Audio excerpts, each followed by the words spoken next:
ಜಯತಿ ಹೈರಚಿಂತ್ಯ ಸರ್ವದೇವೈಕವಂದ್ಯಃ ಪರಮಗುರುರಭೀಷ್ಟಾವಪ್ತಿದ ಸಜ್ಜನಾನಾಂ ನಿಖಿಲ ಗುಣಗಣಾನೋ ನಿತ್ಯ ನಿರ್ಮುಕ್ತ ದೋಷಃ ಸರಸಿ ಜನಯನೋಸೌ ಶ್ರೀಪತಿರ್ಮಾನದೋ ನಃ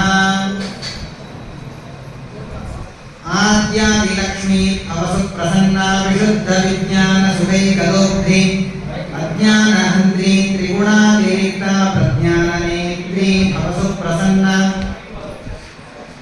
ಅಶೇಷವಾಕ್ಯಾಡ್ಯಮಲಾಪಹಂತ್ರಿ ನಮಂ ನಮಂ ಸ್ಪಷ್ಟ ಸುವಾಕ್ಪ್ರದಾಯಿನಿ ಮಮೇಹ ಜಗ್ವಾಗ್ರ ಸುರಂಗರತ್ನಕಿ ಭವ ಪ್ರಸನ್ನಾ ವದನೆ ಚ ಮೇ ಶ್ರೀಃ ಆಪಾದಮೌಲಿ ಪರ್ಯಂತಂ ಗುರುಣಾಮಾಕೃತಿಂ ಸ್ಮರೇತ್ ತೇನ ವಿಘ್ನಾಃ ಪ್ರಣಶ್ಯಂತೆ ಸಿದ್ಧಂತಿ ಚ ಮನೋರಥಾಃ.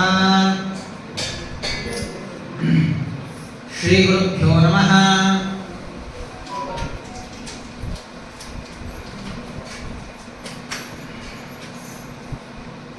ರಾಯರ ಮಧ್ಯಾರಾಧನಾ ಮಹೋತ್ಸವ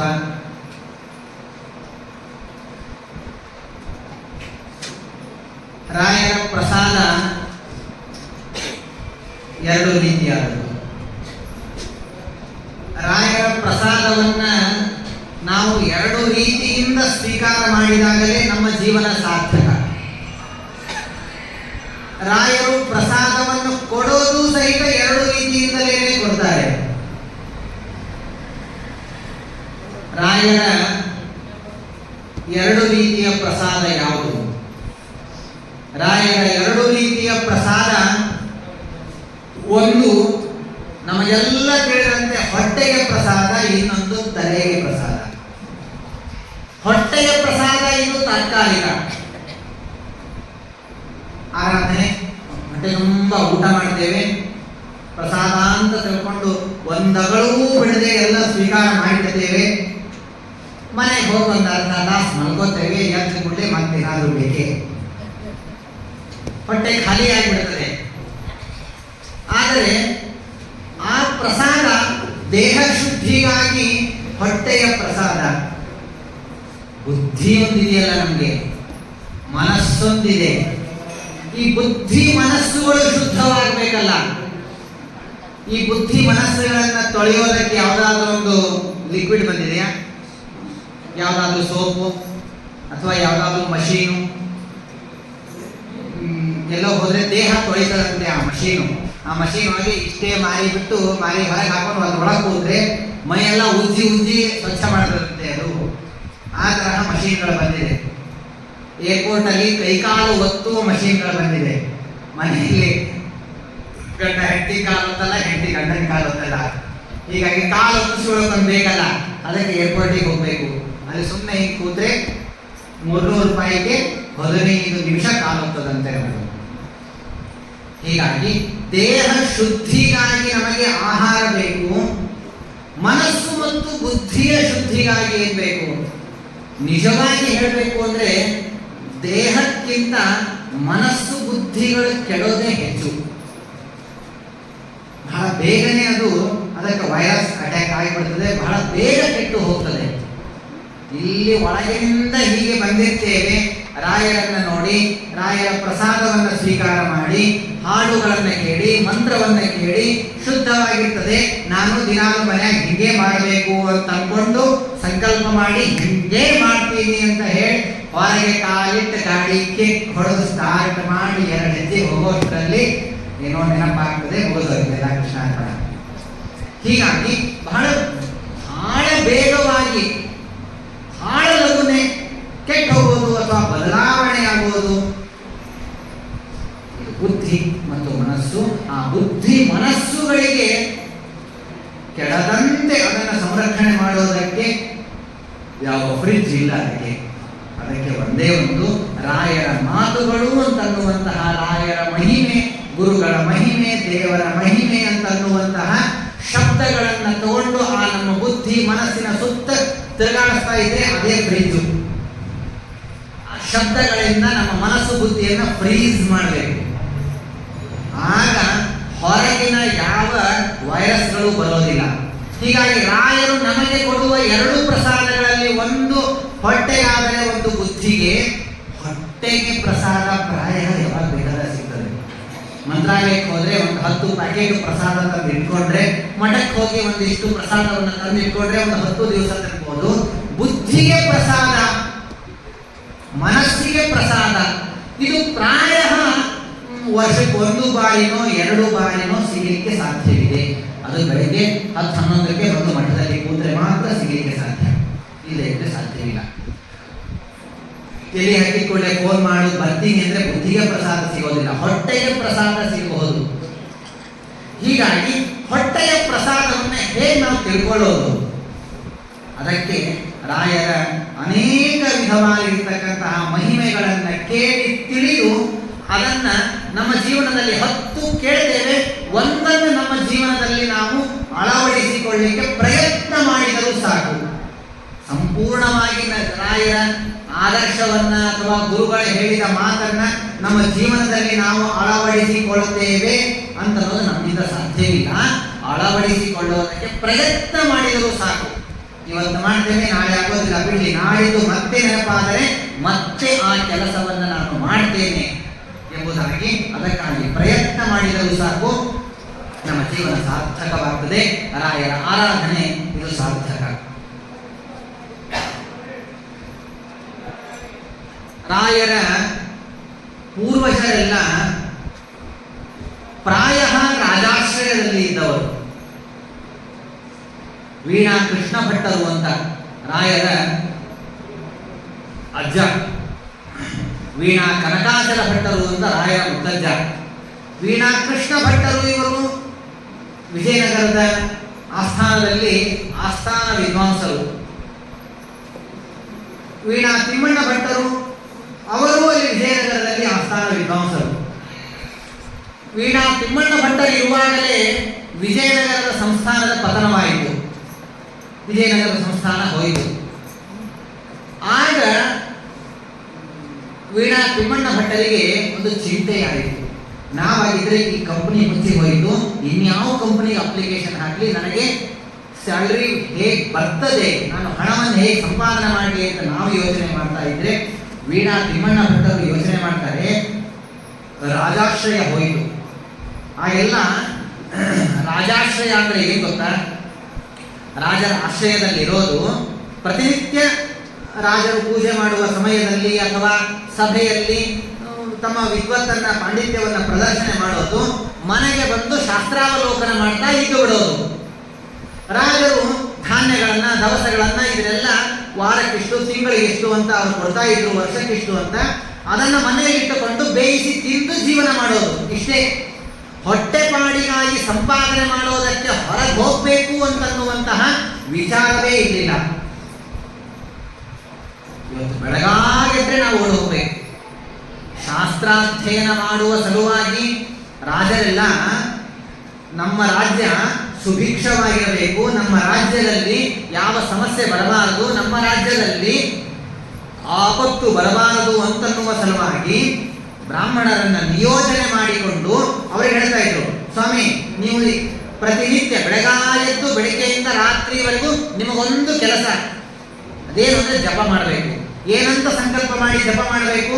ಈ ರಾಜ್ಯ, ಈ ರಾಜ, ಈ ಮಂತ್ರಿವರ್ಗ, ಈ ಪ್ರಜೆಗಳು ಇವರೆಲ್ಲರಿಗೂ ಯಾವ ಆಪತ್ತು ಬರೋದು ಬೇಡ ಅಂತ ನೀವು ಜಪ ಮಾಡಿ. ನೀವೊಂದು 10 ಜನ ಈ ಜಪ ಮಾಡಿ, ನಿಮ್ಮ ಸಂಸಾರದ ಭಾರ ನನಗಿರಲಿ ಅಂತ ರಾಜ ವಹಿಸಿಕೊಳ್ತಾ ಇದ್ದ. ಹೀಗಾಗಿ ಅವರು ಎಲ್ಲೂ ಹೊರಗೆ ಹೋಗುವ ಪ್ರಸಂಗವೇ ಇಲ್ಲ. ಮನೆಯಲ್ಲಿ ಕುಳಿತು ಅಥವಾ ದೇವಸ್ಥಾನದಲ್ಲಿ ಅವರಿಗಾಗಿ ನಿಯೋಜಿಸಿದ ಸ್ಥಳದಲ್ಲಿ ಕುಳಿತು ಜಪ ಮಾಡೋದೇ ಅವರ ಕೆಲಸ. ಅದರಿಂದ ಅವರಿಗೂ ಜಪದ ಸಿದ್ಧಿ, ರಾಜ್ಯಕ್ಕೂ ಸಮೃದ್ಧಿ. ಈ ರೀತಿಯಾದ ನಿಯಮ ಪಾಲನೆಯನ್ನ ಮಾಡ್ತಾ ಇದ್ದವರು ಕೃಷ್ಣ ಭಟ್ಟರು ವಿಜಯನಗರ ಸಂಸ್ಥಾನದಲ್ಲಿ. ಅದೇ ರೀತಿಯಾಗಿ ಇದ್ದವರು ವೀಣಾ ತಿಮ್ಮಣ್ಣ ಭಟ್ಟರು. ಈಗ ಹೊಟ್ಟೆ ತುಂಬುವುದಕ್ಕಾಗಿ ಸಂಪಾದನೆ ಮಾಡಬೇಕಲ್ಲ, ವಿಜಯನಗರ ಸಾಮ್ರಾಜ್ಯದ ರಾಜ ಹೊರಟು ಹೋದ, ಇನ್ನು ಸಂಪಾದನೆ ಮಾಡಬೇಕಲ್ಲ, ಸಂಪಾದನೆ ಮಾಡುವುದಕ್ಕೆ ಪ್ರಾರಂಭ ಮಾಡಿ ಸಂಪಾದನೆಗೆ ಗಮನ ಹರಿಸಿದರೆ ಶಾಸ್ತ್ರದ ಅಧ್ಯಯನ ತಪ್ಪುತ್ತದೆ, ಮಂತ್ರ ಜಪ ಮಾಡುವುದಕ್ಕಾಗೋದಿಲ್ಲ, ಪೂಜೆಯಲ್ಲಿ ಚಿತ್ತ ಹತ್ತೋದಿಲ್ಲ. ಹೀಗಾಗಿ ಏನ್ ಮಾಡಬೇಕು ಅಂತ ಯೋಚನೆ ಮಾಡಿದ ವೀಣಾ ತಿಮ್ಮಣ್ಣ ಭಟ್ಟರು ಯೋಚನೆ ಮಾಡಿದಾಗ ಕಂಚಿಯಲ್ಲಿ ಜ್ಞಾನಕ್ಕೆ ಪ್ರಾಶಸ್ತ್ಯವಿದೆ. ಅಲ್ಲಿಯ ರಾಜ ತಿರುವನರಸಿಂಹರಾಜ ಅಂತನ್ನುವಂತಹ ರಾಜ, ಆ ರಾಜ ಇವನು ಪಂಡಿತರಿಗೆ ಆಶ್ರಯ ಕೊಡ್ತಾನೆ ಅಂತ ತಿಳಿದು ವೀಣಾ ತಿಮ್ಮಣ್ಣ ಭಟ್ಟರು ಕಂಚಿಯ ಹತ್ತಿರ ಇರುವಂತಹ ಒಂದು ಸಣ್ಣ ಗ್ರಾಮ, ಆ ಗ್ರಾಮದಲ್ಲಿ ಹೋಗಿರ್ತಾರೆ. ಅದೇ ಕಾವೇರಿ ಪಟ್ಟಣ. ಆ ಕಾವೇರಿ ಪಟ್ಟಣದಲ್ಲಿರುವಾಗಲೇ ಗುರುರಾಜರ ಅಣ್ಣನ ಜನ್ಮವಾಗ್ತದೆ. ಆಮೇಲೆ ಇನ್ನೊಂದು ಸಂತಾನ ಬೇಕು ಅಂತ ಅನಿಸಿದಾಗ ಹೋಗಿ 12 ವರ್ಷ ಶ್ರೀನಿವಾಸ ದೇವರ ಸೇವೆಯನ್ನ ಮಾಡಿ ಬರ್ತಾರೆ. ಮಕ್ಕಳು ಬೇಕು ಅಂತ ಡಾಕ್ಟರ್ ಹತ್ರ ಹೋಗ್ಲಿಲ್ಲ, ಅವರು ಯಾವ ಟೆಸ್ಟು ಮಾಡಿಸ್ಲಿಲ್ಲ. ಕೇವಲ 7 ದಿವಸ ದಿನ 11 ಪ್ರದಕ್ಷಿಣೆ ಹಾಕಿ ನಮಗೆ ಸಂತಾನ ಕೊಡು ಸ್ವಾಮಿ ಅಂತ ಕೇಳಲಿಲ್ಲ. ನಾವು ಮಾಡೋದಷ್ಟೇ, ರಾಯಗೊಂದು ಅಭಿಷೇಕ ಮಾಡಿಸ್ತೀವಿ, ಸ್ವಾಮಿ ನಮಗೊಂದು ಸಂತಾನ ಕೊಟ್ಬಿಡಿ. ನಿಮ್ಮ 150 ರೂಪಾಯಿ ಅಭಿಷೇಕಕ್ಕೆ ರಾಯರು ಸಂತಾನ ಕೊಡ್ಬೇಕಾ? 12 ವರ್ಷ ತಪಸ್ಸು ಮಾಡ್ತಾರೆ. ಎಷ್ಟು ವರ್ಷ? 12 ವರ್ಷಗಳ ಕಾಲ ತಪಸ್ಸು ಮಾಡ್ತಾರೆ. 12 ವರ್ಷ ತಪಸ್ಸು ಅಂದ್ರೆ ಏನು? ಬೆಳಗಾಗಿ ಎದ್ದು ಹೋಗಿ ಶ್ರೀನಿವಾಸ ದೇವರ ದರ್ಶನ ಮಾಡ್ಕೊಂಡ್ ಬಂದು ಮನೆಯಾಗ ಮೊಬೈಲ್ ರೀಲ್ಸ್ ಹಿಂಗ ಸ್ಕ್ರೋಲ್ ಮಾಡ್ತಾ ಕೊಡೋದಲ್ಲ. ಹಾಳು ಹರಟೆ ಅಲ್ಲ, ನಿದ್ರೆ ಅಲ್ಲ, ಸತತವಾಗಿ ಬೆಳಗಿನಿಂದ ರಾತ್ರಿಯವರೆಗೂ ಶ್ರೀನಿವಾಸನ ಸೇವೆಯನ್ನು ಮಾಡೋದು. ಒಂದು ಪಾರಾಯಣವೋ, ಪ್ರದಕ್ಷಿಣೆಯೋ, ಪೂಜೆಯೋ, ಅರ್ಚನೆಯೋ ಏನೋ ಒಂದು ಮಾಡೋದು. ಅಂತೂ ಒಟ್ಟಿನಲ್ಲಿ ಬೆಳಗ್ಗೆಯಿಂದ ರಾತ್ರಿಯವರೆಗೂ ಶ್ರೀನಿವಾಸನ ಸನ್ನಿಧಾನದಲ್ಲಿ ಇರೋದು, ಅಲ್ಲೇ ಸಿಗ್ತದೆ ಅದನ್ನೇ ತಿನ್ನೋದು, ತಿಂದು ಇದ್ದು ಸೇವೆ ಮಾಡೋದು. ಈ ತರಹ ಸೇವೆ ಮಾಡಿದರೆ ಏನಂತಾರೆ ಗೊತ್ತಾ? ಅದಕ್ಕೆ ಬಿಡೆನೋ ನಿನ್ನಂಗ್ರಿ ಶ್ರೀನಿವಾಸ. ನಾವೇನ್ ಮಾಡ್ತೇವೆ? ಬಂದು ದೇವರ ಮುಂದೆ ನಿಲ್ತೇವೆ, ಸ್ವಾಮಿ ನಿನ್ ಕಾಲು ಗಟ್ಟಿಯಾಗಿ ಹಿಡಿದೀನಿ ಅಂತ ದೇವರಿಗೆ ಹೇಳೋದ್ರಿಗೆ ಗಾಡಿ ಚಾಲು ಮಾಡ್ಕೊಂಡು ಹೋಗ್ಬಿಟ್ಟಿರ್ತೀವಿ. ನಾವು 3, 4, 5, 10 ನಿಮಿಷದಲ್ಲಿ ನಾವು ಹೊರಟು ಹೋಗ್ಬಿಟ್ಟಿರ್ತೇವೆ. ಇದನ್ನ ನಾವು ಸೇವೆ ಅಂತೇವೆ. ಆದರೆ ತಿಮ್ಮಣ್ಣ ಭಟ್ಟರು 12 ವರ್ಷಗಳ ಕಾಲ ಬಿಡೆನೋ ನಿನ್ನಂಗ್ರಿ ಶ್ರೀನಿವಾಸ, ಎಲ್ಲಿವರೆಗೂ ನೀನು ನನಗೆ ಸಂತಾನವನ್ನು ಕೊಡ್ತೇನೆ ಎಂಬ ಸೂಚನೆಯನ್ನಾದರೂ ನೀಡೋದಿಲ್ಲ, ಅಲ್ಲಿಯವರೆಗೂ ಬಿಡೆನೋ ನಿನ್ನಂಗ್ರಿ ಶ್ರೀನಿವಾಸ. ಬಿಡ್ಲಿಲ್ಲ. ಕಡೆಗೂ ಅವರು 6 ತಿಂಗಳಾಯ್ತು ಸೇವಾ ಮಾಡ್ಲಿಕ್ಕೀನಿ, 1 ವರ್ಷ ಆಯ್ತ್ರಿ ದೇವರು ದಿಂಡ್ರು ಎಲ್ಲ ಮಾಡ್ಲಿಕ್ಕೀನಿ ನಾನು. ಆದರೆ ನನಗೆ ಯಾವ ಸೂಚನೆ ಸಿಕ್ಕಿಲ್ಲ, ಯಾವ ಫಲ ಸಿಕ್ಕಿಲ್ಲ, ಯಾವುದೇ ತರಹದ ಅನುಗ್ರಹ ನನಗಾಗಿಲ್ಲ. ಅಂದ ಮೇಲೆ ಇನ್ನೂ ಸೇವಾ ಮುಂದುವರಿಸಬಾರದು. ನಮಗೆ ದೇವರು ಸೂಚನೆ ಕೊಡೋವರೆಗೂ ಸೇವೆಯನ್ನು ಮಾಡೋದೇ. ನಮಗೆ ಬೇಕಾದ ಫಲ ಎಷ್ಟು ದೊಡ್ಡದಾಗಿದೆ ಅಷ್ಟು ಪುಣ್ಯದ ರಾಶಿ ನಮ್ಮಲ್ಲಿ ತುಂಬುವವರೆಗೂ ದೇವರು ಸೇವೆ ಮಾಡು ಅಂತ ಹೇಳ್ತಾನೆ. ನನಗೆ 25,000 ರೂಪಾಯಿ ಸ್ಯಾಲರಿ, ಅದರಲ್ಲಿ ಪ್ರತಿ ತಿಂಗಳು 20,000 ರೂಪಾಯಿ ಖರ್ಚಾಗಿ ಹೋಗ್ತದೆ. ನನಗೊಂದು ಆಸೆ ಆಯ್ತು ಇವತ್ತ. ಏನದು ಆಸೆ? ಒಂದು ತೊಲೆ ಬಂಗಾರ ತಗೋಬೇಕು ಅಂತ. ಹಾಗಾದ್ರೆ ನಾನು ಪ್ರತಿ ತಿಂಗಳು ಸೇವಿಂಗ್ಸ್ ಮಾಡ್ತಾ ಹೋಗ್ತೇನೆ. ಎಷ್ಟು ಮಾಡ್ತೇನೆ? 20,000 ಅಷ್ಟು ಖರ್ಚಾಗಿ ಹೋಗ್ತದೆ. 5,000 ರೂಪಾಯಿ ನಾನು ಸೇವಿಂಗ್ಸ್ ಮಾಡ್ತೇನೆ. ಅಂಗಡಿಯವರಿಗೆ ಹೋಗಿ, ನೋಡಪ್ಪ 1 ವರ್ಷ ಆಯ್ತು ನಾನು ಸೇವಿಂಗ್ಸ್ ಮಾಡೇ ಮಾಡ್ಲಿಕ್ಕೀನಿ, ನನ್ನ ಹತ್ರ ಇಷ್ಟು ದುಡ್ಡಾಗಿದೆ, 1 ತೊಲೆ ಬಂಗಾರ ಕೊಡು ಅಂತ ಕೇಳಿದ್ರೆ ಕೊಡ್ತಾನ ಅವನು? ಇದಿನ್ನು 1 ತೊಲೆಗೆ ಬೇಕಾಗುವಷ್ಟು ಸಂಪತ್ತು ನಿನ್ನೊಳಗೆ ಇಲ್ಲ. 12 ತಿಂಗಳು 60,000 ರೂಪಾಯಿ ಅಷ್ಟೇ ಆಗಿದೆ. ಹೀಗಾಗಿ ಇನ್ನೂ ನೀನು ಅದನ್ನು ಸೇವಿಂಗ್ ಮಾಡಬೇಕು. ಆಯ್ತು, ಮಾಡ್ತೇನೆ. ಮತ್ತೊಂದು ವರ್ಷ ಸೇವೆ ಮಾಡಿದ್ವಿ, 1,20,000 ರೂಪಾಯಿ ಇತ್ತು. ಅವನಿಗೆ ಹೋಗಿ ಕೊಟ್ರೆ ಅವನು ಹೇಳ್ತಾನೆ, ಇಲ್ಲ 1.5 ಲಕ್ಷ ರೂಪಾಯಿ ಆಗಿದೆ. ಈಗ 1.5 ಲಕ್ಷ ರೂಪಾಯಿ ಆಗಿದೆ. 2 ವರ್ಷಗಳ ಹಿಂದೆ ಇರುವಂತಹ ಯಾವಾಗ 1 ಲಕ್ಷ ರೂಪಾಯಿ ಇತ್ತು, ಆಗ ನೀವು ಸಂಕಲ್ಪ ಮಾಡಿದಿ ನಾನು 1 ತೊಲೆ ತಗೋಬೇಕು ಅಂತ. ಅವತ್ತಿನ ಬೆಲೆಯ ಪ್ರಕಾರ ನೀವು ಸೇವಿಂಗ್ಸ್ ಮಾಡಿದ್ರೆ ನಡೆಯೋದಿಲ್ಲ. ಪ್ರತಿ ತಿಂಗಳು ಅದನ್ನು ಹೆಚ್ಚು ಮಾಡ್ತಾ ಹೋಗಬೇಕು. ಹೀಗಾಗಿ ಈ ತಿಂಗಳು ನಾನು ಮಾಡಿದರೆ ಗುರುಗಳು ನನಗೆ ಸೂಚನೆ ಕೊಡಲಿಲ್ಲ ಅಲ್ವಾ? ಹಾಗಾದ್ರೆ ಮುಂದಿನ ತಿಂಗಳು ಸೇವೆಯಲ್ಲಿ ಬಡ್ತಿ, ಹೆಚ್ಚು ಸೇವೆ ಮಾಡ್ತೇನೆ, 1 ಅರ್ಧ ಗಂಟೆ. 4 ತಿಂಗಳಾದ್ರೂ ನನಗೆ ಸೂಚನೆ ಸಿಗ್ಲಿಲ್ವಾ? ಇನ್ನೊಂದು ಸ್ವಲ್ಪ ಹೆಚ್ಚು ಸೇವೆ ಮಾಡ್ತೇನೆ ಹೊರತು ಕಡಿಮೆ ಮಾಡಿದ್ರೆ ಹೋಯ್ತು. ಹೀಗಾಗಿ ಹೆಚ್ಚು ಹೆಚ್ಚು ಸೇವೆ ಮಾಡ್ತಾ ಹೋಗಬೇಕೇ ಹೊರತು ಸೇವೆಯಲ್ಲಿ ಕಡಿಮೆ ಯಾವತ್ತೂ ಆಗಬಾರದು. ನಮ್ಮಜ್ಜ ರಾಯರ ಆರಾಧನೆ ಹೊತ್ತಿಗೆ 10 ರೂಪಾಯಿ ಕೊಡ್ತಾ ಇದ್ದ, ನಮ್ಮಪ್ಪನು 10 ರೂಪಾಯಿ ಕೊಡ್ತಾ ಇದ್ದ. ನಾನು 10 ರೂಪಾಯಿಯನ್ನು ಕೊಡ್ತೇನೆ ಅಂತಂದ್ರೆ ರಾಯರು ಒಪ್ಪೋದಿಲ್ಲ. ಅಂದು ಬಡತನ ಅಜ್ಜನಿಗೆ, ಅಂದು ಬಡತನದ ಆ ಪರಿಸ್ಥಿತಿಯಲ್ಲಿ 70ರ ದಶಕವೋ 80ರ ದಶಕವೋ 10 ರೂಪಾಯಿ ಇರುವ ಕಿಮ್ಮತ್ತು ಇವತ್ತು 10 ರೂಪಾಯಿಗೆ ಏನ್ ಬರೋದಿಲ್ಲ.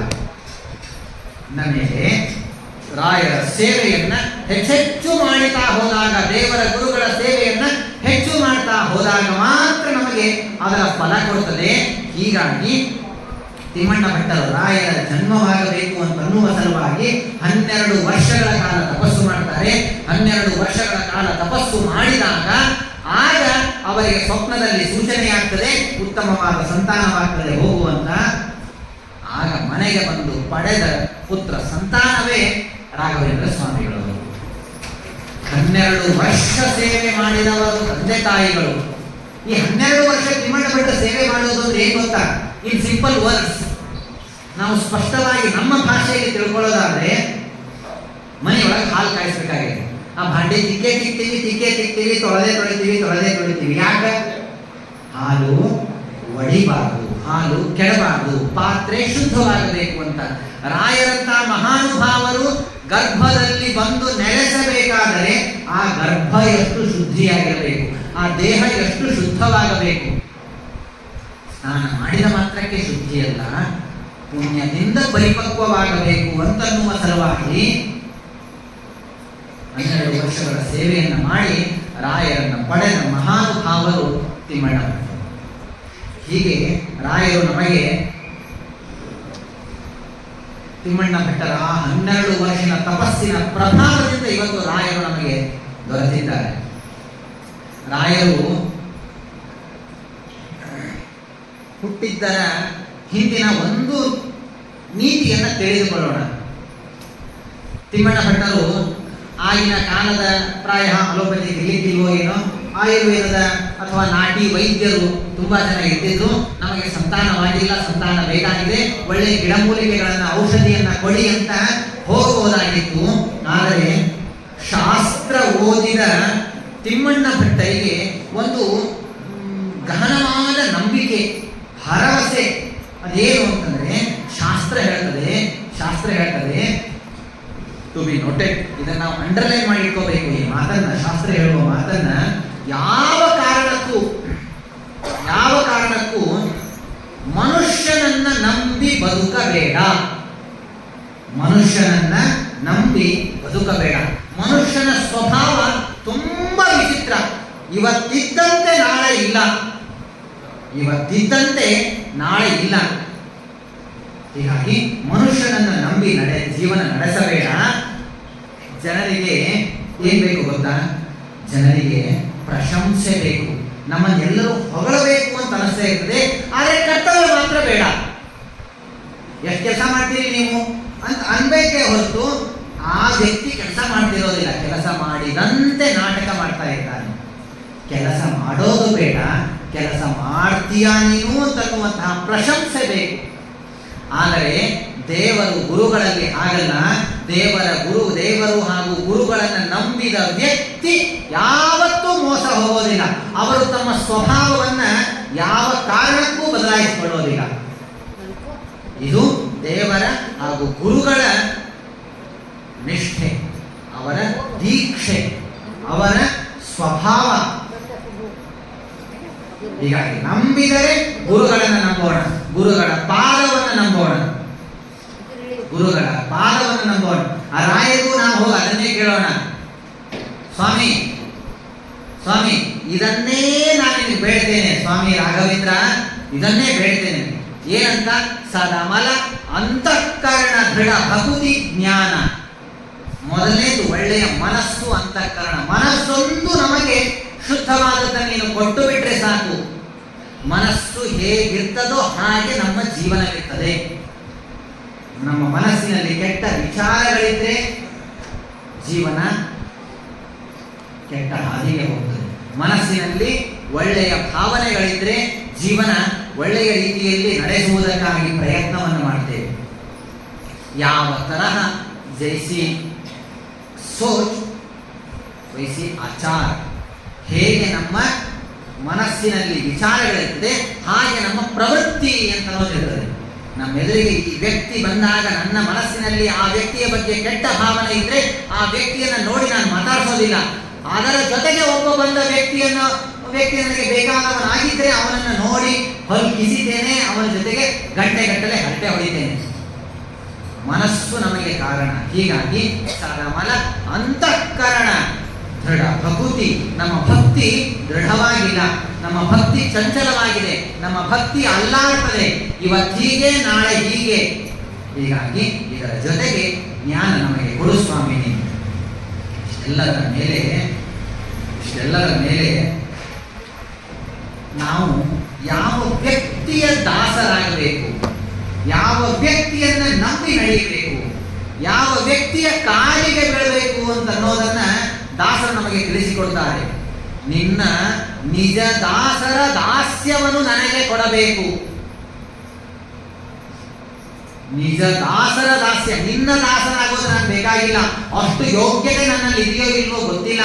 ನಿನ್ನನ್ನ ಯಾರು ಸೇವೆ ಮಾಡ್ತಾರೆ, ನಿಮ್ಮ ದಾಸರಿದ್ದಾರೆ, ನಿನ್ನ ಶಿಷ್ಯರಿದ್ದಾರೆ ಸ್ವಾಮಿ, ಅವರ ಸೇವೆ ಮಾಡುವ ಭಾಗ್ಯ ನನಗೆ ಕೊಟ್ಟರೆ ಸಾಕು. ಇಷ್ಟೆಲ್ಲದರ ಮೇಲೆ ನನ್ನದು ಎಂಬಂತಹ ಅಹಂಕಾರ ನನ್ನಿಂದ ದೂರ ಮಾಡು. ಇದನ್ನ ವಿಸ್ತಾರ ಮಾಡೋದು ಕಷ್ಟ, ವಿಸ್ತಾರ ಮಾಡಿದಾಗ ಇದನ್ನ ಅರಗಿಸಿಕೊಳ್ಳೋದು ಕಷ್ಟ. ನನ್ನದು ಅಥವಾ ನಾನು ಎಂಬ ಅಹಂಕಾರ ಎಲ್ಲಿವರೆಗೆ ಇರ್ತದೋ ಅಲ್ಲಿವರೆಗೂ ರಾಯರು ನಮ್ಮ ಕಡೆಗೆ ತಿರುಗಿ ಕೂಡ ನೋಡೋದಿಲ್ಲ. ಪ್ರತಿನಿತ್ಯ ಉಣ್ಣೋದಕ್ಕೆ ನಮ್ಗೆ ಬೇಕಲ್ಲ, ದೇಹ ಇದು ಅನ್ನಮಯ ಪ್ರಾಣ. ಕಲಿಯುಗದಲ್ಲಿ ಅನ್ನ ಇದ್ರೆ ಮಾತ್ರ ಜೀವ ಇರ್ತದೆ, ಅನ್ನಮಯ ಪ್ರಾಣ. ಹಾಗಾದ್ರೆ ನನಗೆ ಏನ್ ಕೊಡ್ಬೇಕು ನೀನು? ನಿನ್ನ ಹಸ್ತೋದಕದ ಅಮೃತಾನ್ನವನ್ನು ಉಣಿಸಿ. ಪ್ರತಿನಿತ್ಯ ನಾವು ಏನ್ ತಿಂತಾ ಇರ್ತೀವೋ ಅದನ್ನ ಭಗವಂತನಿಗೆ ಇದು ಸಮರ್ಪಿತ ಅಂತ ಹೇಳಿ ನಾವು ತಿನ್ನೋದರಿಂದ ಆ ಆಹಾರವೂ ಶುದ್ಧವಾಗ್ತದೆ, ತಿಂದ ದೇಹವೂ ಶುದ್ಧವಾಗಿರ್ತದೆ. ಆಹಾರ ತಿಂದ ಮೇಲೆ ಆ ಶುದ್ಧವಾದ ಆಹಾರದಿಂದ ಮನಸ್ಸಿನಲ್ಲಿಯೂ ಸದ್ವಿಚಾರಗಳು ಬರ್ತದೆ. ನಾವು ಯಾವ ರೀತಿಯ ಆಹಾರವನ್ನು ತಿಂತೇವೆ ಆ ತರಹದ ವಿಚಾರಗಳು ಬರ್ತದೆ. ಅದಕ್ಕಾಗಿಯೇ ಮಹಾಭಾರತದಲ್ಲಿ ಕೃಷ್ಣ ವಿದುರನ ಮನೆಗೆ ಊಟಕ್ಕೆ ಹೋಗ್ತಾನೆ ಹೊರತು ದುರ್ಯೋಧನ ಮನೆಗೆ ಹೋಗೋದಿಲ್ಲ. ಅದೊಂದು ದೊಡ್ಡ ಕಥೆ. ಹೀಗಾಗಿ ನಿನ್ನ ಪಾದೋದಕವನ್ನಿ ಕುಡಿಸಬೇಕು ಸ್ವಾಮಿ, ನಿನ್ನ ಅಂಗಳದೊಳಗೆ ಹಿಡಿ ಅನ್ನವ ಹಾಕಿಸು. ತಿನ್ನುವ ಅನ್ನ ಎಲ್ಲಿ ತಿನ್ಬೇಕು ಅಂತ ಅನ್ನೋದನ್ನು ತೋರಿಸಿಕೊಟ್ರು. ನಿನ್ನ ಅಂಗಳದೊಳಗೆ ಹಿಡಿ ಅನ್ನವ ಹಾಕಿಸು. ಯಾವುದು ಭಗವಂತನ ಅಂಗಳ? ಎಲ್ಲಿ ಅನ್ನ ದಾನವಾಗ್ತಿರ್ತದೆ, ಅನ್ನ ಮಾರಾಟವಲ್ಲ, ಅನ್ನ ಮಾರಾಟವಲ್ಲ. ಸ್ಪಷ್ಟವಾದ ವ್ಯತ್ಯಾಸ, ಅದನ್ನು ತಿಳಿಯುವ ಪ್ರಯತ್ನ ಮಾಡೋಣ. ಎಲ್ಲಿ ಅನ್ನ ದಾನವಾಗ್ತದೆ ಅಲ್ಲಿ ಅದು ನಿನ್ನ ಅಂಗಳ, ಅಲ್ಲಿಯ ಹಿಡಿ ಅನ್ನ ನನಗೆ ತಿನ್ನೋದಕ್ಕೆ ಕೊಡು ಸ್ವಾಮಿ. ಎಲ್ಲಿ ಅನ್ನ ಮಾರಾಟವಾಗ್ತದೆ ಪ್ರಾಯ ಅದು ಭಗವಂತನ ಅಂಗಳವಲ್ಲ, ಅದು ವ್ಯಾಪಾರದ ಸ್ಥಳ. ಇದು ಸ್ಪಷ್ಟ ವ್ಯತ್ಯಾಸ. ನಾವು ರಾಯರಿಗೆ ಕೇಳಬೇಕಾದದ್ದು, ದೇವರಿಗೆ ಕೇಳಬೇಕಾದದ್ದು, ನಿನ್ನ ಅಂಗಳದೊಳಗೆ ಹಿಡಿ ಅನ್ನವ ಹಾಕಿಸು. ಹಿಡಿ ಅಂತ ಯಾಕೆ ಹೇಳಿದರು? ಒಂದು ಹಿಡಿ ಅನ್ನ ಅಂದ್ರೆ ಎಷ್ಟು? ಒಂದು ಕೈಯಲ್ಲಿ ಸಿಗುವಷ್ಟು ಅನ್ನಕ್ಕೆ ಹಿಡಿ ಅನ್ನ ಅಂತ ಹೇಳಿದ್ದಾರೆ. ಒಂದು ಹಿಡಿ ಅನ್ನ ಅಂತ ಯಾಕೆ ಹೇಳಿದರು? ಒಂದು ಹಂಡೆ ಅನ್ನ ಅಂತ ಯಾಕೆ ಹೇಳಿಲ್ಲ? ನಿನ್ನ ಅಂಗಳದೊಳಗೆ ಹಂಡೆಗಟ್ಟಲೆ ನನಗೆ ಅನ್ನ ಹಾಕಿಸೋ ಘನ್ನ ಶ್ರೀ ಗುರು ರಾಘವೇಂದ್ರ. ನನಗೆ ಒಂದು ಚಪಾತಿ ಸಾಕಾಗೋದಿಲ್ಲ, ಹಿಡಿ ಅನ್ನ ಸಾಕಾಗೋದಿಲ್ಲ, ನನ್ನ ಹೊಟ್ಟೆ ದೊಡ್ಡದು, ಒಳ್ಳೆ ಹೊಟ್ಟೆ ಮಾಕ ನಾನು ಬಕಾಸುರ, ನನಗೆ ಹಿಡಿ ಅನ್ನ ಸಾಕಾಗೋದಿಲ್ಲ, ಹಂಡೆ ಅನ್ನ ಅಂತ ಹೇಳಬೇಕಾಗಿತ್ತಲ್ಲ, ಯಾಕೆ ಹೇಳಿಲ್ಲ? ಅದೇ ಒಂದು ಸಣ್ಣ ಮಾತು, ಸಣ್ಣ ನೀತಿ ಅದರಲ್ಲಿ. ಶಾಸ್ತ್ರ ಹೇಳ್ತದೆ, ತೇನ ತ್ಯಕ್ತೇನ ಭುಂಜೀತಾ ಮಾಗದ ಕಸ್ಯ ಸಿದ್ಧನಂ. ದೇಹ ಇದು ಪುಷ್ಟಿಯಾಗಿ ಇರುವುದಕ್ಕೆ, ದೇಹ ಗಟ್ಟಿಮುಟ್ಟಾಗಿರುವುದಕ್ಕಾಗಿ ಎಷ್ಟು ಬೇಕೋ ಅಷ್ಟೇ ಆಹಾರವನ್ನು ಸ್ವೀಕಾರ ಮಾಡು. ದೇಹ ತಿಂದು ಬೆಳೆದು ಉನ್ಮತ್ತವಾಗಿ ಮೆರೆಯುವಂತಹ ಆಹಾರ, ಮೆರೆಯುವಷ್ಟು ಆಹಾರ ಇದನ್ನು ತಿನ್ಬೇಡ. ಏನಿದೆ ಅರ್ಥ? ಶಾಸ್ತ್ರ ಹೇಳುವಂತೆ ನನಗೆ ಅನ್ನ ಸಾರು, 1 ತುತ್ತು 10 ತುತ್ತು 20 ತುತ್ತು ಸಾತ್ವಿಕವಾದ ಆಹಾರವನ್ನು ಹೊಟ್ಟೆ ತುಂಬುವಷ್ಟು, ಹೊಟ್ಟೆ ತುಂಬಿ ಹೊಟ್ಟೆ ಬಿರಿಯುವಷ್ಟಲ್ಲ, ಕಂಠಮಠ ಅಂತ ಹೇಳ್ತೀವಲ್ಲ ಅಷ್ಟಲ್ಲ, ಹೊಟ್ಟೆ ತುಂಬುವಷ್ಟು ಆಹಾರವನ್ನು ನಾನು ಸ್ವೀಕಾರ ಮಾಡಿದರೆ ನನಗೆ ಕೆಲಸ ಮಾಡಲಿಕ್ಕೆ ಸಾಧ್ಯವಾಗ್ತದೆ, ನನಗೆ ಧರ್ಮ ಮಾಡಲಿಕ್ಕೆ ಸಾಧ್ಯವಾಗ್ತದೆ ಅಂದ ಮೇಲೆ ಅಷ್ಟನ್ನೇ ಆಹಾರ ಸ್ವೀಕಾರ ಮಾಡುವ ಹೊರತು ಫ್ರೀ ಸಿಕ್ಕಿದೆ ಅಂತ ಹಾಕು, ಇನ್ನೊಂದು ಹಾಕು, ಮತ್ತೊಂದು ಹಾಕು ಅಂತ ತಿನ್ನಬೇಡ. ಒಂದು ಗಮನ ಇಟ್ಟಿದ್ದೆ ನೋಡಿದ್ದೀವ ನಾವು. ನಮ್ಮ ಮನೆಗೆ ನಾವು ಊಟ ಮಾಡಬೇಕಾದ್ರೆ ಲಿಮಿಟ್ ಮೇಲೆ ಊಟ ಮಾಡ್ತೇವೆ. ಆಫೀಸ್ಗೆ ಹೋಗಿರ್ತೇವೆ, ಮಧ್ಯಾಹ್ನ ಡಬ್ಬಿ ಕಟ್ಕೊಂಡು ಹೋಗಿರ್ತೇವೆ. ಇಂಥ ದೊಡ್ಡ ಡಬ್ಬಿ ಅಂತ ತಗೊಂಡು ಹೋಗಿರೋದಿಲ್ಲ. 1 ಡಬ್ಬಿ ಬಾಣದ್ದು 2 ಡಬ್ಬಿ, ಆದ್ರೊಳಗ 1 ಚಪಾತಿ, ಇಷ್ಟು ಪಲ್ಯ, ಅದು 11 ಅರ್ಧ ಚಪಾತಿ, 2 ಅರ್ಧ ಚಪಾತಿ, 4 ಅರ್ಧ ಚಪಾತಿ. ಹೊಟ್ಟೆ ತುಂಬ ತಿನ್ನೋದೇ ಇಲ್ಲ ನಾವು. ಯಾರಾದರೂ ಇಷ್ಟೆಲ್ಲ ಬೇಕಾದ ಚೆನ್ನಾಗಿ ಕೆಲಸ ಮಾಡೋರು ಇದ್ದೀರಿ, ಈ 5 ಡಬ್ಬಿದೊಂದು ಕ್ಯಾರಿಯರ್ ಬರ್ತದೆ, 5 ಡಬ್ಬಿದೊಂದು ಕ್ಯಾರಿಯರ್ ಬರ್ತದಲ್ಲ, ಆ ಡಬ್ಬಿ ಒಳಗೆ ಯಾರಾದರೂ ಬುತ್ತಿ ಊಟ ನೀವು ಜಾಬಿಗೆ ಹೋಗ್ಬೇಕಾದ್ರೆ, ಕೆಲಸಕ್ಕೆ ಹೋಗ್ಬೇಕಾದ್ರೆ ತಗೊಂಡು ಹೋಗಿದ್ದೀರಾ? ಒಬ್ಬರಾದ್ರೂ ಕೈ ಎತ್ತಿ. ಯಾರು ತಗೊಂಡು ಹೋಗಿಲ್ಲ? ಯಾರು ತಗೊಂಡು ಹೋಗಿಲ್ಲ? ಒಬ್ರು 2 ಡಬ್ಬಿ 3 2 ಬೇಡ, 5 ಡಬ್ಬಿಯ ದೊಡ್ಡ ಕ್ಯಾನು. ಅದೇ ವ್ಯಕ್ತಿ ದವಾಖಾನೆಗೆ ಅಡ್ಮಿಟ್ ಆಗಿರ್ತಾರೆ, ಇಂಥ ದೊಡ್ಡ ತಗೊಂಡು ಹೋಗ್ತಾರೆ, ಹೌದಲ್ವಾ? ಅವನಿಗೆ ತಿನ್ಲಿಕ್ಕೆ ಬೇಕಾಗ್ತಿರೋದಿಲ್ಲ ಮಹಾರಾಯ. ಏನಿದರ ಅರ್ಥ? ಇದರ ಅರ್ಥವೇನು? ಧರ್ಮ ಮಾಡುವಾಗ, ಕರ್ಮ ಮಾಡುವಾಗ ದೇಹ ಮುಂದೆ ಹೋಗಬೇಕು, ದೇಹ ಆಕ್ಟಿವ್ ಆಗಿರಬೇಕು, ದೇಹದಲ್ಲಿ ಉತ್ಸಾಹ ಬರಬೇಕು. ಅದೆಲ್ಲ ಬರುವುದಕ್ಕಾಗಿ ಎಷ್ಟು ಆಹಾರ ಬೇಕೋ ಅಷ್ಟನ್ನೇ ಆಹಾರ ಸ್ವೀಕಾರ ಮಾಡು. ನಿನ್ನ ಅಂಗಳದೊಳಗೆ ಇಡೀ ಮಾತ್ರ ಅನ್ನ ಹಾಕು.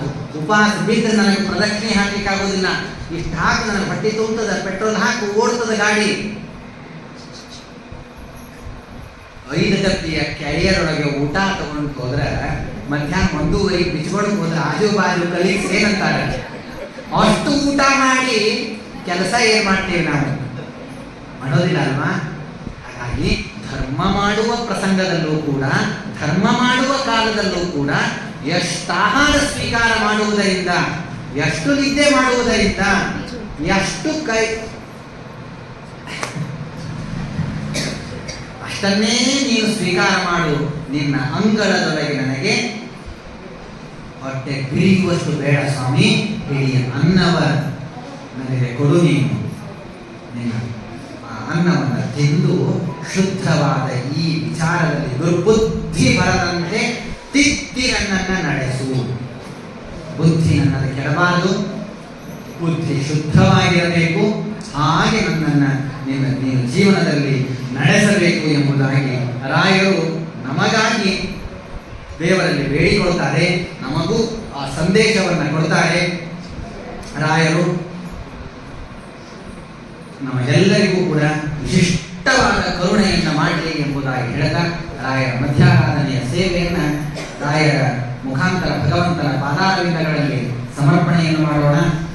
ಇವತ್ತೊಂದು ವಿಶೇಷ ಅಂತಂದರೆ ಮುಖ್ಯ ಪ್ರಾಣದೇವರಿಗೆ, ರುದ್ರದೇವರಿಗೆ ಹಾಗೂ ಗಣಪತಿಗೆ ಬೆಳ್ಳಿಯ ಕವಚಗಳನ್ನು ಸಮರ್ಪಣೆ ಮಾಡಿದೆ.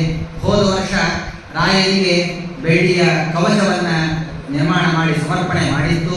ಎಲ್ಲ ಭಕ್ತರು ಕೂಡ, ಎಲ್ಲ ದಾನಿಗಳು ಕೂಡ ಅತ್ಯಂತ ತುಂಬು ಹೃದಯದಿಂದ ರಾಯರ ಮೇಲಿನ ಅಪಾರವಾಗಿರ್ತಕ್ಕಂತಹ ಭಕ್ತಿಯಿಂದ ಸಮರ್ಪಣೆ ಮಾಡಿದ ಆ ಬೆಳ್ಳಿ, ಆ ದ್ರವ್ಯ, ಅದನ್ನು ಉಪಯೋಗಿಸಿ ರಾಯರಿಗೆ ಕವಚವನ್ನು ಮಾಡಿ ಸಮರ್ಪಣೆಯನ್ನು ಮಾಡಿತ್ತು. ಅದಾದ್ಮೇಲೆ ಒಂದು ಸ್ವಲ್ಪ ಬೆಳ್ಳಿ ಉಳಿದಿತ್ತು, ಇನ್ನೂ ಸ್ವಲ್ಪ ಬೆಳ್ಳಿ ಬೇಕಾಗಿತ್ತು. ಅದನ್ನು ಎಷ್ಟೋ ಜನ ಭಕ್ತರು ಕೊಟ್ಟರು. ಅದನ್ನೆಲ್ಲವನ್ನು ಸೇರಿಸಿ ಮುಖ್ಯ ಪ್ರಾಣದೇವರಿಗೆ, ರುದ್ರದೇವರಿಗೆ, ಗಣಪತಿಗೆ ಎಷ್ಟು ಉಳಿದಿತ್ತೋ ಅಷ್ಟರಲ್ಲಿ ಆ ಕವಚವನ್ನು ಮಾಡಿಸಿ ಸಮರ್ಪಣೆಯನ್ನು ಮಾಡಿದೆ. ತಾವೆಲ್ಲ ನೀಡಿದ ಆ ದ್ರವ್ಯ ದಾನ, ಆ ಬೆಳ್ಳಿ, ಆ ಹಣ, ಇದೆಲ್ಲ ಸದ್ವಿನಿಯೋಗವಾಗಿದೆ. ಅದು ರಾಯರ ಹಾಗೂ ದೇವರ ಗುರುಗಳ ಪಾದಕ್ಕೆ ಸಮರ್ಪಿತವಾಗಿದೆ. ಯಾರೆಲ್ಲ ಈ ಕಾರ್ಯಕ್ಕೆ ಕೈ ಜೋಡಿಸಿದ್ದೀರಿ, ಮನಸ್ಸಿನಿಂದ ಅನುಮೋದನೆಯನ್ನು ಮಾಡಿದ್ದೀರಿ. ಕವಚವನ್ನು ಸಮರ್ಪಣೆ ಮಾಡಿದಾಗ, ಕವಚವನ್ನು ತೊಡಿಸಿದಾಗ ಆ ರಾಯರನ್ನು ನೋಡಿ ಸಂತೋಷಪಟ್ಟಿದ್ದೀರಿ. ಎಲ್ಲರೂ ಸೇರಿ ಆ ಸೇವೆಯನ್ನು ಗುರುಗಳ ಮುಖಾಂತರ ಭಗವಂತನ ಪಾದಾರವಿಂದಗಳಲ್ಲಿ ಸಮರ್ಪಣೆಯನ್ನು ಮಾಡೋಣ. ನಾಹಂ ಕರ್ತ ಹರಿಕರ್ತ ತತ್ಪೂಜಾ ಕರ್ಮಚಾಖಿಲಂ ತಥಾಪಿ ಮದ್ಗತಾ ಪೂಜಾ ತತ್ಪ್ರಸಾದೇನ ನಾಣ್ಯಥ. ಇನ್ನೂ ಹೆಚ್ಚಿನ ಸೇವೆಯನ್ನ ಮಾಡುವ ಬುದ್ಧಿ ರಾಯರು, ಗುರುಗಳು, ದೇವರು ನಮಗೆ ದಯಪಾಲಿಸಲಿ. ಇನ್ನೂ ಹೆಚ್ಚಿನ ಸೇವೆಯನ್ನು ಮಾಡುವಂತಹ ಶಕ್ತಿಯನ್ನು ನಮಗೆ ದಯಪಾಲಿಸಲಿ. ಈ ಕವಚವನ್ನು ಮಾಡಿಸುವಾಗ ಅನೇಕ ಜನ ಇದಕ್ಕಾಗಿ ಬೇಕಾದಷ್ಟು ಪರಿಶ್ರಮವನ್ನು ಪಟ್ಟಿದ್ದಾರೆ. ಆ ಬೆಳ್ಳಿಯನ್ನ ಮನೆಗಳಿಗೆ ಹೋಗಿ ಸಂಪಾದನೆ ಮಾಡಿಕೊಂಡು ಬರುವುದಿರಬಹುದು. ಆ ಬೆಳ್ಳಿ ಕೆಲಸವನ್ನು ಮಾಡುವವರನ್ನು ಸಂಪರ್ಕ ಮಾಡಿ ಅವರು ಸರಿ ಮಾಡಿದ್ರೋ ಇಲ್ಲೋ ಅಂತ ಅನ್ನೋದನ್ನು ನೋಡಿ ಅದು ಬಂದು ದೇವರಿಗೆ ಸಮರ್ಪಣೆ ಆಗೋವರೆಗೂ ಕೂಡ ರಾಘವೇಂದ್ರ ಸ್ವಾಮಿಗಳ ಮಠದ ಎಲ್ಲ ಸದಸ್ಯರು ಕೂಡ, ಸಮಿತಿಯವರು ತುಂಬ ಪರಿಶ್ರಮವನ್ನು ವಹಿಸಿದ್ದಾರೆ. ನಮ್ಗೆ ಎಷ್ಟು ಸಾಧ್ಯವೋ 1 ಪಾವು ಕಿಲೋ ಬೆಳ್ಳಿ ನನಗೆ ಸಾಧ್ಯ, ನಾನು ಕೊಟ್ಟು ಕೈ ತೊಳ್ಕೊಂಡು ಕಪ್ಪೂದು ಬಿಡ್ತೇನೆ. ಆಮೇಲೆ ಅದು ಬೆಳ್ಳಿ ಹೋಗಿ ಆ ಪತ್ತಾರಿನ ಹತ್ರ ಹೋಗಿ ಅದು ಅಷ್ಟೇ ಶುದ್ಧವಾಗಿ ತಿರುಗಿ ಬಂದು ದೇವರಿಗೆ ಸಮರ್ಪಿತವಾಗಬೇಕಾದ್ರೆ ಹಿಂದೆ 10 ಜನರ ಪರಿಶ್ರಮವಿದೆ. ನಮಗಾಗಿ ನಾವು ಕೊಟ್ಟ ಬೆಳ್ಳಿ ದೇವರ ಪಾದಕ್ಕೆ ಹೋಗಿ ಸಮರ್ಪಿತವಾಗುವುದಕ್ಕಾಗಿ ಪರಿಶ್ರಮ ಪಟ್ಟ ನಿಮ್ಮೆಲ್ಲರಿಗೂ ಕೂಡ ನಾವು ಕೃತಜ್ಞರಾಗಿದ್ದೇವೆ ಎಂಬುದಾಗಿ ಅವರಿಗೆ ರಾಯರ ಅನುಗ್ರಹವನ್ನು ಚಿಂತನೆ ಮಾಡೋಣ. ಇಷ್ಟು ಉತ್ತಮ ರೀತಿಯಲ್ಲಿ ಕವಚವನ್ನು ಮಾಡಿಕೊಂಡಿರತಕ್ಕಂತಹ ಬೆಳ್ಳಿ ಮಾಡುವವರು ಘಟಪ್ರಭಾದಲ್ಲಿ ಇದ್ದಾರೆ.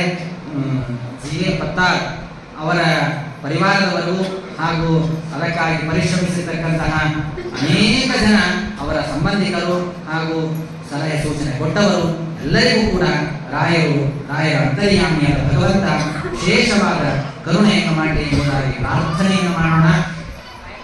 ನಿನ್ನೆ ಇಂದು ಸೇವೆ ಸಲ್ಲಿಸಿದ ಅನೇಕ ಭಕ್ತರು ಅವರೆಲ್ಲರಿಗೂ ಕೂಡ ರಾಯರು ವಿಶೇಷವಾದ ಕರುಣೆಯನ್ನು ಮಾಡಲಿ ಎಂಬುದಾಗಿ ಪ್ರಾರ್ಥನೆಯನ್ನು ಮಾಡೋಣ.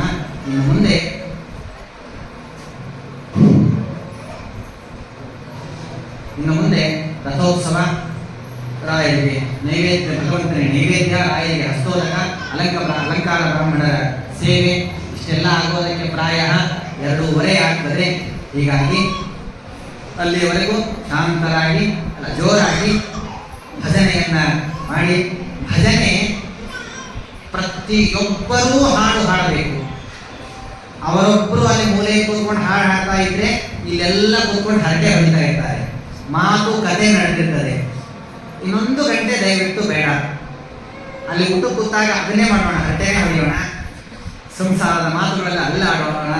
1 ಗಂಟೆ ಪ್ರತಿಯೊಬ್ಬರೂ ಆ ಹಾಡುಗಳನ್ನು ಹೇಳಿ, ಎಲ್ಲರಿಗೂ ಬರುವ ಹಾಡುಗಳನ್ನೇ ಹಾಡಿ. ಭಜನಾ ಮಂಡಳಿಯಲ್ಲಿ ಎಲ್ಲರೂ ಸೇರಿ ಹಾಡುವಾಗ ಛತ್ ಟಾಪ್ ಹಾರಿ ಹೋಗ್ತದೇನೋ ಅನ್ನುವಷ್ಟು ಜೋರಾಗಿ ಎಲ್ಲರ ಧ್ವನಿ ಏನಿರ್ತದೆ ಅದೇ ಧ್ವನಿಯಲ್ಲಿ ಎಲ್ಲ ಭಜನಾ ಮಂಡಳಿಯವರು ಸೇರಿದ್ದೀರಿ.